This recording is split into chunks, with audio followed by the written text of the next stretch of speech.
Hello everyone. इस video में हम कवर करेंगे इंग्लिश ग्रामर के एक इम्पोर्टेंट टॉपिक्स जिसका नाम है पार्ट्स ऑफ स्पीच। तो आइए जानते हैं कि पार्ट्स ऑफ स्पीच क्या होते हैं। तो ऑक्सफोर्ड जूनियर इंग्लिश ग्रामर के हिसाब से इसने कहा है कि अंग्रेजी भाषा में जितने भी शब्द हैं उनको वाक्य में कार्य एवं प्रयोग के विचार से 8 भागों में बांटा गया है। इनमें से प्रत्येक भाग को पार्ट्स ऑफ स्पीच कहा जाता है।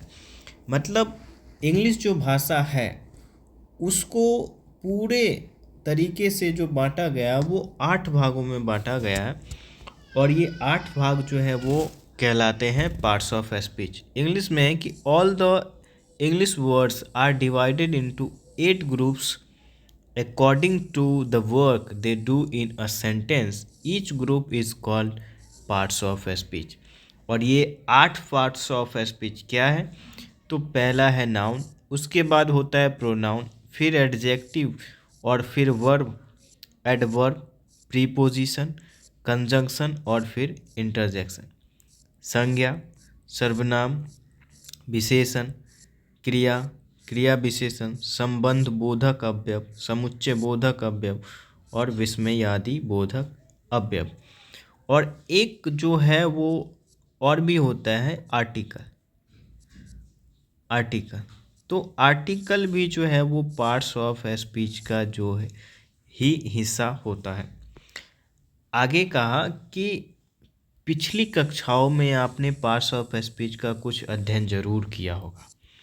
अब आप यहाँ इनका अलग अलग विस्तार पूर्वक अध्ययन करेंगे, लेकिन आपको एक बात शुरू से ही ध्यान में रखना होगा, अत्यंत आवश्यक है। शब्दों का वर्गीकरण वाक्य में उनके कार्य एवं प्रयोग की दृष्टि से किया गया है। अंग्रेजी भाषा में अनेक ऐसे शब्द हैं जिनका प्रयोग वाक्य में देखे बिना यह नहीं कहा जा सकता कि ये किस पार्ट्स ऑफ स्पीच के अंतर्गत आते हैं। उदाहरण के लिए लव, फास्ट और इन को ले, वाक्य में इनका प्रयोग देखे बिना आप यह नहीं कह सकते कि ये किस ग्रुप में आते हैं, लेकिन वाक्य में इन्हें देखने के बाद आपके सामने कोई कन्फ्यूज़न नहीं रह जाता। इसने कहा कि अंग्रेजी में जो है बहुत सारे ऐसे वर्ड्स होते हैं जिनको आप देख के ये नहीं बता सकते हैं कि इस वक्त ये किस चीज़ का काम कर रहा है। ये एडवर्ब है, प्रीपोजिशन है, कंजंक्शन है, इंटरजेक्शन है या फिर क्या है। जब तक कि आप उसका जो है वो सेंटेंस में यूज़ ना कर ले तब तक आपको जो है उसका एक्चुअल मीनिंग जो है वो नहीं पता चलेगा।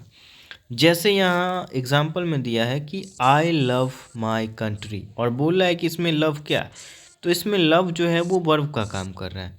उसके बाद है सी इज़ माई लव। अब देखिए यहाँ लव ये बाद में आया, तो लव यहाँ पे जो है वो नाउन की तरह काम कर रहा है। This is a fast train.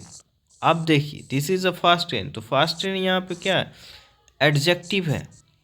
और द बॉय रन्स फास्ट। अब देखिए यहाँ पे रन्स वर्ब हुआ हमारा और रन्स क्रिया का विशेषता बता रहा है फास्ट, तो ये एडवर्ब हो गया। He is playing in the field. अब यहाँ पे इन क्या हुआ, प्रीपोजिशन हो गया। प्लीज़ कम इन, पर यहाँ पे इन क्या हो गया, यहाँ पे एडवर्ब हो गया। तो इसके कहने का मतलब यही है कि आप एक वर्ड को देख के एग्जैक्ट नहीं बता सकते हैं कि उसका पार्ट्स ऑफ स्पीच क्या है जब तक कि उसका यूज़ सेंटेंसेस में नहीं हो जाता है।